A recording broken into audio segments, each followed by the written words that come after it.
بسم اللہ الرحمن الرحیم احمدک اللہم یا مجیب کل سائل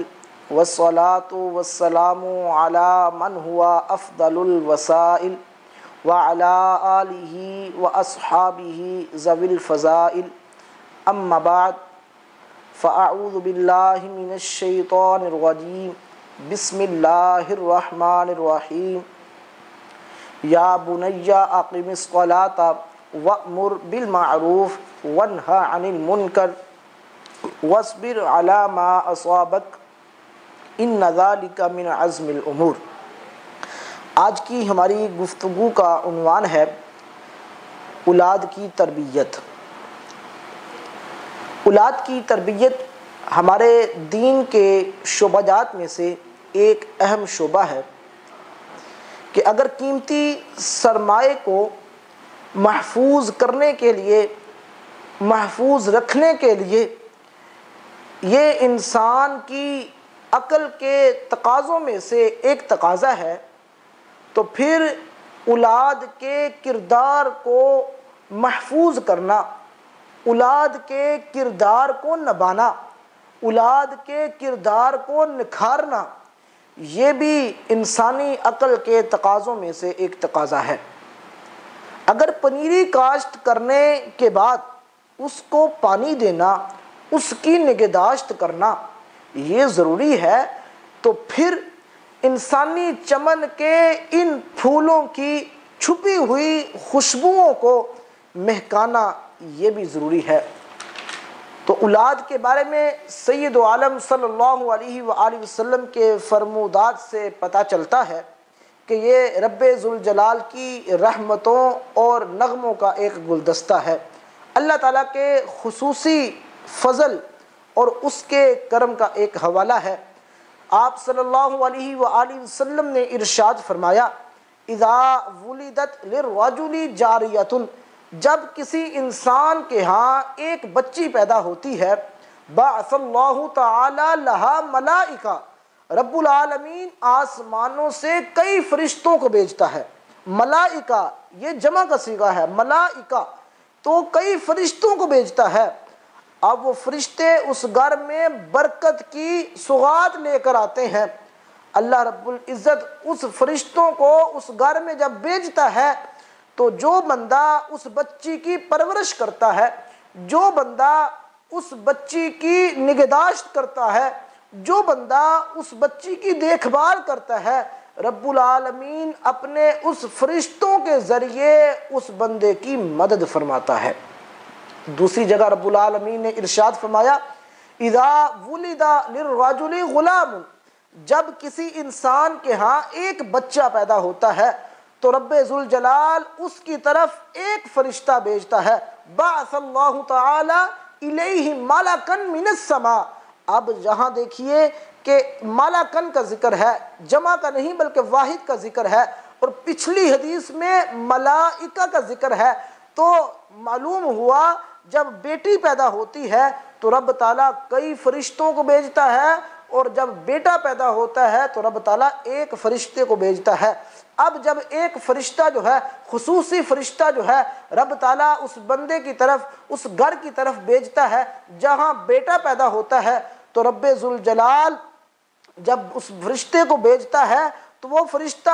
اس بچے کی دونوں آنکھوں کے درمیان جو ہے وہ بوسہ لیتا ہے اور آ کر کہتا ہے کہ اللہ رب العزت نے میری اپنی طرف سے تجھے سلام بھیجا ہے، اللہ رب العزت نے اپنی طرف سے تجھے سلام بھیجا ہے۔ تو لہذا انسان کے گھر میں ولادت کا جو مرحلہ آتا ہے، خواہ بچہ ہو یا بچی ہو، یہ یقیناً اس کے رب کی طرف سے خصوصی رحمتوں کا نزول ہوتا ہے۔ یہاں پر یہ دیکھنا چاہیے کہ اولاد کی تربیت کیسے ہوگی، اولاد کی تربیت ہم کیسے کریں گے۔ تو سب سے پہلے نمبر پر اولاد کی تربیت کے لیے اس کے والدین ہیں۔ والدین کے سائے کے نیچے جب بچہ یا بچی رہتی ہے تو والدین جو سکھاتے ہیں بچہ وہی سیکھتا ہے۔ والدین جو سبق دیں گے بچہ اس سبق کو پک کر کر اپنے ذہن میں محفوظ کر لے گا، پھر پوری زندگی اس سبق پر عمل کرے گا۔ اگر والدین اچھا سبق دیں گے تو بچہ جو ہے اچھے کام کرے گا، اگر والدین برا سبق دیں گے تو بچہ برے کام کرے گا۔ تو ہم یہ بیان کرنا چاہتے ہیں کہ سب سے پہلے نمبر پر اولاد کی تربیت کے لیے کچھ عناصر ہیں۔ وہ کون کون سے عناصر ہیں؟ تو اولاد کی تربیت کے لیے اہم بنیادی جو عناصر ہیں وہ تین عناصر ہیں۔ وہ تین عناصر ہیں، وہ کون کون سے ہیں؟ سب سے پہلے نمبر پر حقوق اللہ، پھر دوسرے نمبر پر حقوق الرسول، تیسرے نمبر پر حقوق العباد۔ تو سب سے پہلا بنیادی پہلو یہ ہے کہ والدین اپنی اولاد کو سب سے پہلے یہ سکھائیں کہ سب سے پہلا حق تم پر اللہ تعالیٰ کا ہے، جس نے تمہیں پیدا کیا ہے، کیونکہ رب ہمارا مالک ہے، رازق ہے، خالق ہے۔ اگر ہم اپنی اولاد کو یہ سکھائیں گے کہ اللہ رب العزت نے آپ کو پیدا کیا ہے، رب العالمین ہمیں کھلاتا ہے، ہمیں پلاتا ہے، رب العالمین نے ہمیں پیدا کیا ہے، رب العالمین ہمارا رازق ہے، ہمارا مالک ہے، جب ہم یہ سبق جو ہے، پہلا سبق جو ہے ہم اپنی اولاد کو دیں گے تو رب العالمین کا جو پہلا جو سبق ہے وہ اولاد پک کر کر اپنے ذہن میں محفوظ کر لے گی، پوری زندگی اللہ رب العزت کو ایک مانے گی۔ اور اس کے بعد جو ہے وہ حقوق الرسول ہے، رسول اللہ صلی اللہ علیہ وآلہ وسلم کا حق، یعنی کہ والدین پر فرض ہے کہ وہ اپنی اولاد کو یہ بتائے کہ ہم ایمان والے ہیں، ہم مسلمان ہیں تو کیوں ہیں؟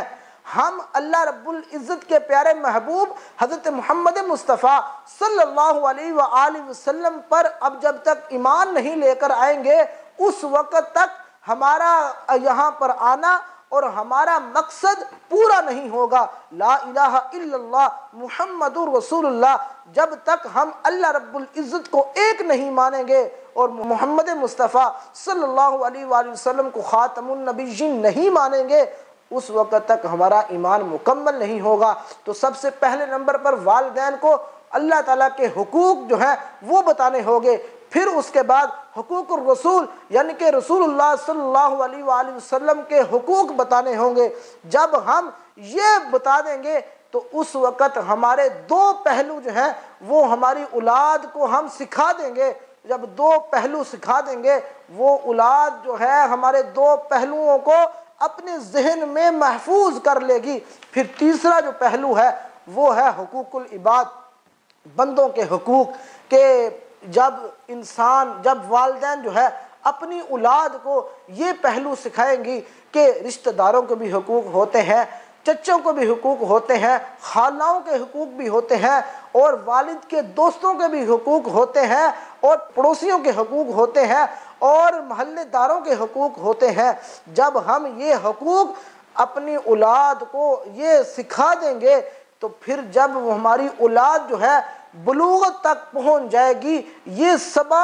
تمام سبق جو ہے اپنے ذہن میں محفوظ کر لے گی، اس وقت ہماری اولاد صحیح راستے پر چلے گی۔